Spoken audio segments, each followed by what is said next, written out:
Hey everyone, Misha here. Today we are doing a tarot unboxing of the Occult Ornithology Tarot. I'm really excited to share this one with you because it is a really beautiful deck. So come join me. I'm bringing it all the way from the box that I got from the Kickstarter, and you'll get to see all the extra goodies that are inside. And if you like my tarot review videos and my Oracle deck review videos, and you're just interested in tarot or Oracle, please do click that like button and the subscribe and join me because I do bring a lot of different decks into focus. I love sharing decks and I love sharing tarot as well. So let's get to it. Hey everyone, Misha here with a tarot unboxing and flip through.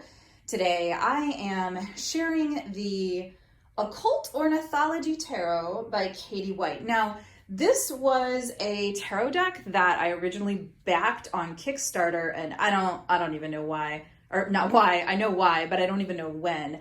But it just came in probably about a month or two ago, and I'm really excited because I haven't even gotten a chance to look at it. In fact, you're probably going to see me struggling to open up some plastic here. But let's get going. This is a majors only deck, so it should be a pretty quick little flip through. So right here in the box, it's really pretty. We've got some tissue paper action going on.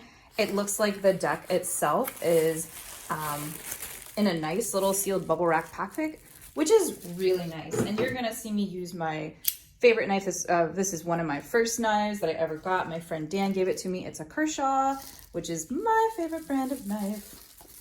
And you'll see me open up the plastic. I like to be really careful with my decks because I tend to be a little hard on them. So I'm usually really careful. So I find scissors can be a little bit tricky when we're using them. So the deck is wrapped, shrink wrapped, I guess. Really pretty, lots of gold detail, beautiful artwork. So this is the Occult Ornithology with KS Whittle and Whittle. Oh, I'm sorry, not White, Whittle. Sorry about that. So before we get going though, let's see what else is in the box. One of the reasons why I love backing different tarot creators on Instagram, or excuse me, that I find on Instagram and that I find on Facebook and all over the place. One of the reasons I love backing them on Kickstarter is because we tend to get a lot of extras when they first launch their deck. And that is exactly what happened with this beautiful deck. So let's just take a look. So I think, let's see, we have this little package. I believe, yeah, this is the pen. So everyone, all the backers, oh, it's a little messed up, but that's okay. Beautiful. Oh my gosh, I love it. So we have the Justice. Gorgeous. I love it. So we've got the little pen. It looks like, oh, okay. So this is not an extra. This is something fun I bought because this artist also had a little, sometimes when you back on Kickstarter, you can also take advantage of grabbing some of the artist's other goodies. So this is a little booklet they made of baneful herbs. So I picked that up. It did cost extra. That was not included in the deck. And I also got this one, which I just forgot about until right now. So this is a gift for Brian. So I will give this to him when he gets home. It's a Pigeonary, and it's a, this is awesome. It is just a collection of a bunch of different types of pigeons, but I really like this artist and I thought that that would be fun. Okay, back to the Occult Ornithology deck. So here is your journal, like a little blank book. This was one of those little Kickstarter extras that I mentioned. Everyone who backed at the physical level got this. So I backed at a pretty basic level to receive the deck, and everybody got this beautiful little golden journal. And if you are new to tarot or you haven't done much tarot work, I really recommend you find yourself a journal so you can take notes on your readings and your different explorations with the cards. So this is a really great addition to the Kickstarter. Okay, so the level that I backed at, I ordered the book because I always really like, and here we go with that beautiful shine, to have the book. A lot of people these days are doing PDFs with the books. And if you like that, that's great. But me, I like to have an actual physical copy. And look at how beautiful this is. I love that I opened it right to strength. This is the Kia, which is a really, really unique type of parrot from, I want to say New Zealand. I'll have to double check that. But I think it's kind of neat that I opened it to that card, because that was actually one of the cards that I originally saw, caught my eye with this deck. So you can see that it has the general meanings of the cards for the book, but then it also has their description rather, why the artist chose this particular bird and how they match for the deck. And that's really funny. So the artist was actually able to do bonus cards. And here is one of the bonus cards. This is the other strength card in the deck. And so I want to say that's an emperor penguin. Yeah. So we've got an emperor penguin here, and neat little flip through. And again, here's the information on why they specifically chose to use that bird, which is a really nice touch. I think a lot of times, just beautiful color in this little guidebook. A lot of times when artists will illustrate, they won't always kind of explain why they chose the different animals that they chose. So I think it's really neat that this artist did that. And here is an extra bookmark that double-sided, nice, that all of the backers got. So check this out. The extras were this bookmark, this cute little journal, and this super awesome pen. So again, if you are new to tarot and you haven't had a lot of time exploring all of the dangers of Kickstarter, I highly recommend it, because it is a really nice way to not only back artists that are trying to get their decks out manifested, created, but also if you do it when they're first launching, oftentimes you can get some really, really fun extras. All right, so let's check out the deck itself. So we have, nice, a little magnetic box. Oh man, even the box is really pretty. Check that out. So we've got a lot of that gold foil work. And this is probably my favorite type of box, because I can just set that on a shelf. It will stand up on its own. It's really nice. It makes a nice display piece. And it is magnetic. So it's nice and easy to transport and work with.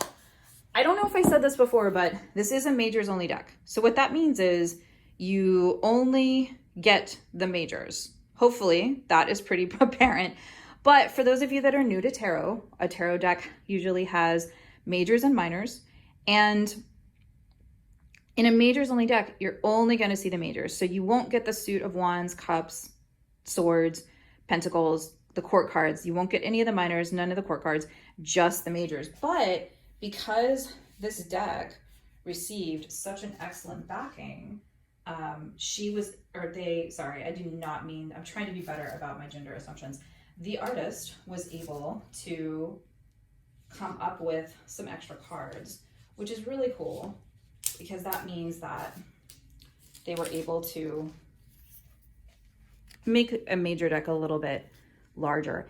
And one of the things you have to remember too when you're backing stuff on Kickstarter is that if it has all these extras, like see this gold foil, that is not cheap. See the foil on the edges of the card, also not cheap. And these are matte cards. They're really thick. They're really kind of juicy and yummy. And that is also not inexpensive. So we have to keep all of this in mind when we look at the price of the cards when they're first being launched. So here we have the Fool. So I will bring these nice and close. I love the dynamic colors of these. I love the brightness, the vibrancy. And I think the artist did a really awesome job of capturing the spirit of the bird itself. And I believe this is a stork. We've got, a bowerbird for the magician. Really cool association. I love the fact that they've got a little throwback to the traditional RWS deck with the magician bird, with some of the symbols that we find on the magician. as well as the magician holding a little wand. Bowerbirds are really famous because they build these really intricate nests, the males do, and then they usually fill them with all sorts of things to attract a female, including things that are blue. So nice little call out to that with the blue items here in the nest that this bird has built. And we see the traditional suits, the cups, the pentacles, the swords, and the wands. So nice on that one. All right. So my non-favorite thing about sometimes with new cards is they do stick together sometimes. So it might take me a moment to unstick these. All right, now that High Priestess. So for those of you that have watched my tarot card reviews before, you know that kind of the High Priestess and the Tower are two cards that I usually look at. And if I don't feel attracted to those two cards, then a lot of times I won't get the deck, which I know is really silly. There's some exceptions to that, but you probably heard me when I said, the High Priestess. Yes, I love this one. I want to say this is a grebe. I don't know. And that's really cool. For those of you that may not know, my background is in biology, botany. I worked as an environmental educator for many, many years. And I worked in both zoos and in Florida as a wildlife guide. So when animals pop up that I don't know, I get really excited. And that's really cool too. You do not have to know every single animal that's in this deck. It can actually give you an opportunity to research the animal and learn more about it, which is really nice. And again, shout out to the traditional High Priestess card with our columns. We've got the water that we see with her a lot. So beautiful. Secretary Bird, Empress. I love it. This is one of my favorite kind of freaky deaky weirdo birds. They are, I want to say, I'm probably going to mess this up. I feel like they're in the falcon family and they're super fast birds. They live, I want to say, in Africa, and they move very, very quickly. And they are just like big birds that totally own their space and their world. So nice pick for the Empress. And of course, we've got some of the symbolism of the wheat and that idea of fertility and abundance going on there. Beautiful. The Emperor. This is either a king vulture. I probably should have had like a list of them so I could tell you, but I don't know. And that's important because you don't have to know what bird this is in order to be able to enjoy the cards or to extrapolate meaning. But man, what a nice expression of the Emperor, right? Like sitting up on the mountains, which is a call out to the more traditional expression of it, and just really wings open, kind of in command of all it surveys. Beautiful. Ooh, oh man. All right. And we have the Hierophant. This one is very reminiscent of a lot of artwork that you see, Chinese style artwork with the idea of the cock, the pheasant, the phoenix, all of these birds that have a great deal of power. And this is one that I would probably sit with and meditate on and really journey with, because I feel like the long tails of this particular type of rooster often talked about longevity and wisdom, because the bird had survived so long in order to grow such long, fabulous tails. That was one of the thoughts about it. So this is a really, really neat choice for the Hierophant. All right, now we have the Lovers. Rock doves.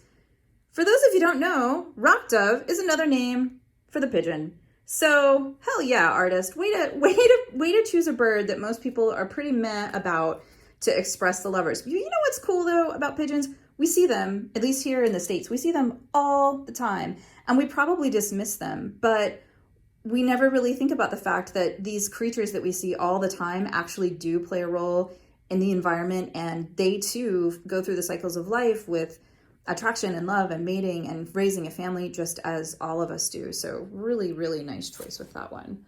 Love it. The Chariot. I believe these are Canadian geese. And for those of you who may know this bird, you know they're pretty intense, and they have that energy of like coming at you.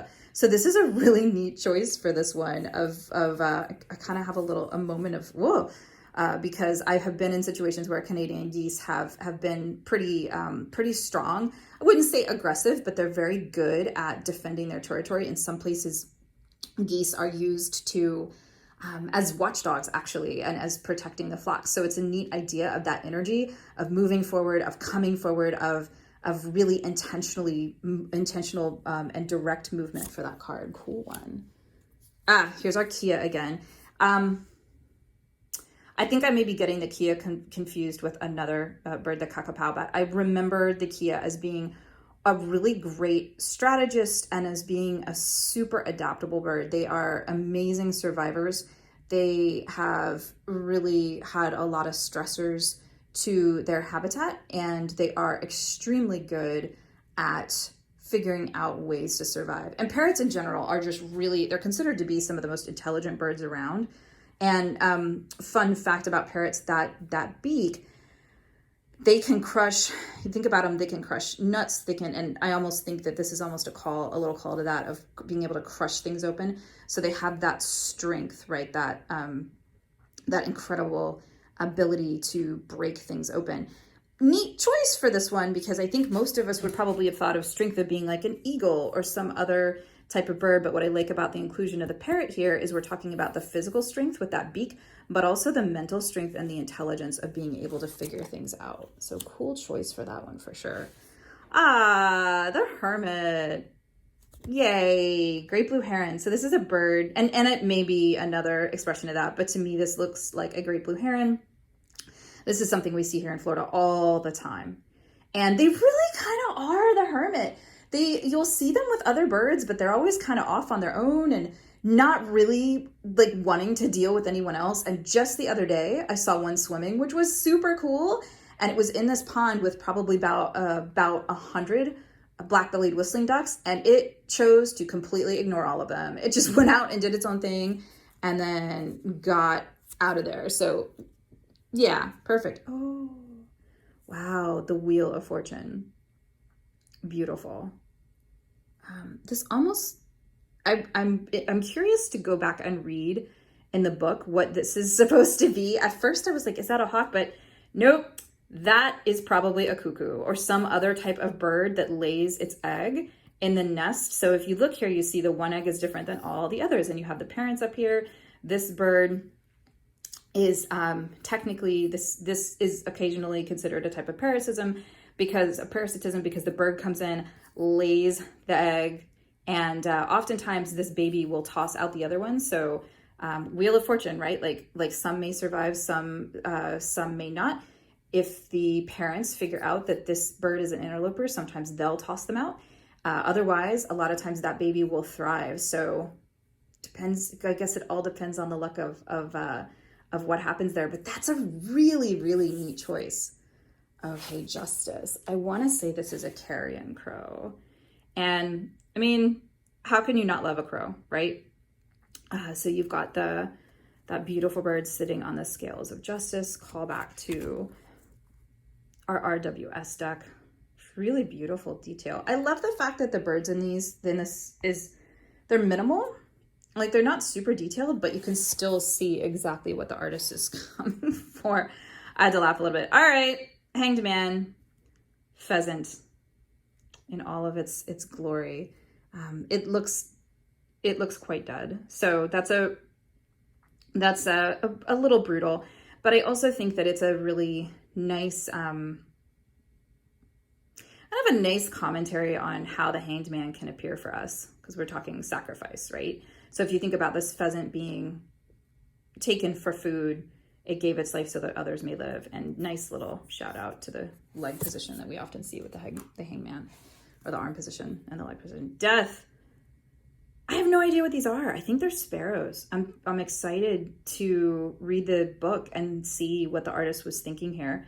But just to really, I feel like this is a very gentle death card. Yeah. I mean, for me, this feels really, so I like it when death cards are soft. We'll see what their tower interpretation is, but sometimes it's nice to have a deck where death is not in your face. Temperance. So this is a lesser flamingo, and there are different types of flamingos. I know there's the lesser as well as the greater. I think there's like 4 or 5. And usually when we go to zoos, we see the greater flamingos because they're super big and bold and they're that brilliant pink. And I think it's really nice to see a lesser for once.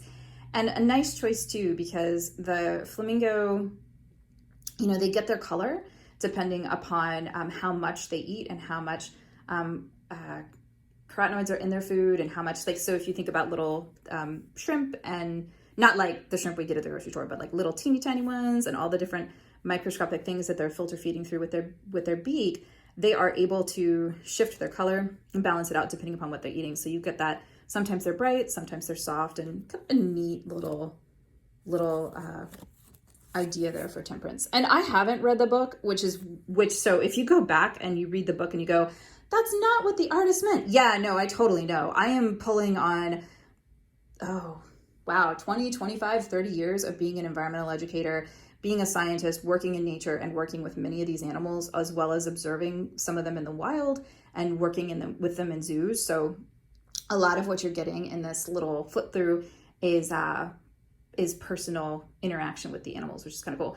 The devil is a magpie. I think that is all I need to say about that. But check it out. This magpie has built the biggest, baddest ass nest ever. It has collected all the shinies. So when we talk about temptation and wanting more and more and more and more, and really being suckered into the lure of life, you got to wonder if that magpie has built a nest that's too big, that's going to eventually cause it to harm the tower. I have to laugh. I just have to laugh, because to me, being here in Florida, this is totally a seagull. And when you are at the beach and a flock of seagulls comes for you, it's just the end of the day. And like, that's just it. Especially if someone's been feeding them and they start mobbing you to try to get your food. This is a really good choice. This is also a very gentle tower. And I really like, one of my favorite things about the tower is the idea of, even as things are crumbling, new things are coming. So I love the fact that even as this bird is being, you know, threatened by the waves, we have this other one in the background that is flying free. Gorgeous. The star. I don't know if that's a nightingale or not, but it feels nightingale-y. And it really feels like it's just singing, right? Singing a new voice and singing about the possibilities and brightness of life. The moon. The moon is a lyrebird. Okay, check that out. If you haven't seen the lyrebird videos on YouTube, go check them out. They're amazing. They can mimic pretty much any sound. They've done chainsaws, car alarms. It's really, really, really cool. And they do have this beautiful, almost otherworldly voice. It's absolutely incredible. When I was in Australia, in Sydney area, we were lucky enough to see two of them and get to hear them call, and it just gives you goosebumps, their voice. So really neat choice for that intuitive kind of otherworldly sound. Ooh, the sun. This is an ibis. Oh, I don't remember exactly which type this is. I feel like maybe royal. I'm not sure, but it's sacred probably. Man, yeah, just all the yes, just bold and brilliant, and like everything is right with the world, and gorgeous and divine. All right, now we have Judgment, barn owl, and we got some solar eclipse action happening there. So this it's funny. Tower, super gentle. Death, super gentle. Judgment, creepy as hell, and I love it. I love it. I love it. I love it. It looks like there's maybe even some poisonous plants kind of around here. I think this and the Empress may be my favorite cards in the deck. Awesome. Barn owls are one of the most widespread owls on the planet. I have seen them on 3 or 4 different continents. They're really, really neat owls. The reason this one is represented in the cemetery is a really nice little nod to the fact that they are very good at living in places where people live, but especially cemeteries. So they're sometimes called the ghost owl, sometimes they're called the death owl, sometimes the monkey-faced owl, which you can kind of understand because of the way their face is, but they're often associated with cemeteries and ghosts and things because they will live in crypts that are in man-made buildings in the cemetery. So neat idea for that. Oh, the world. Oh, the owl. I think this is an albatross.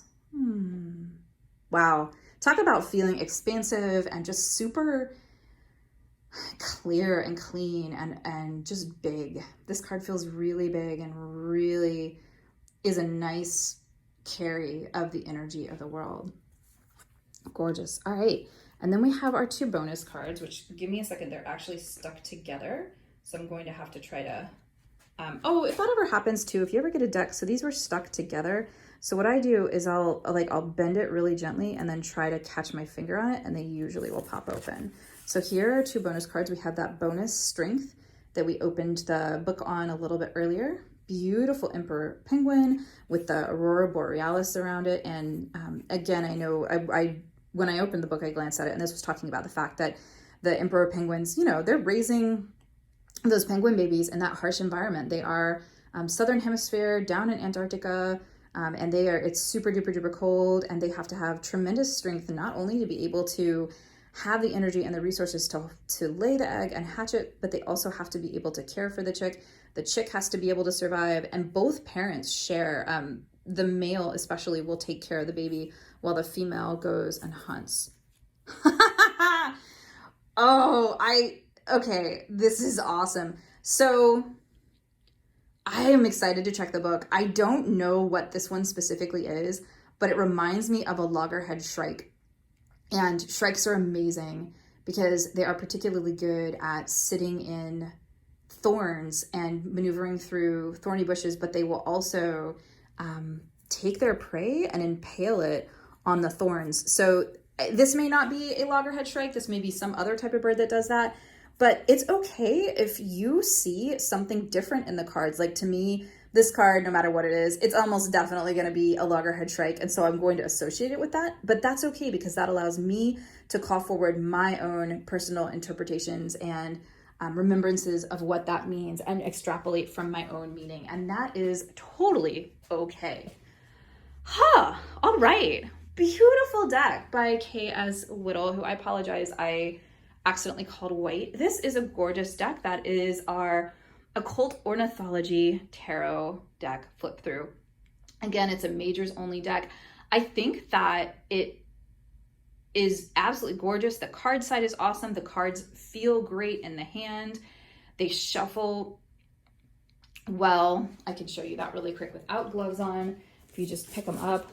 Because they're matte, it usually takes a little bit of time to get them to where they're really shuffling well, but oh, they're smooth. They have a nice, really nice finish. It feels really good shuffling. You see it shuffles quite easily. Nobody's sticking together, so that's really nice too. If you enjoyed this tarot flip through, I do these pretty regularly, usually about once or twice a month. I really love obscure decks, and I really love highlighting the decks I find on Kickstarter. So if you are curious about some of the different decks that are out there and looking for something that's a little bit out of the mainstream, I would love it if you hit that subscribe button and the like button so that you can join me for future flip throughs. Have a beautiful day and enjoy reading your cards.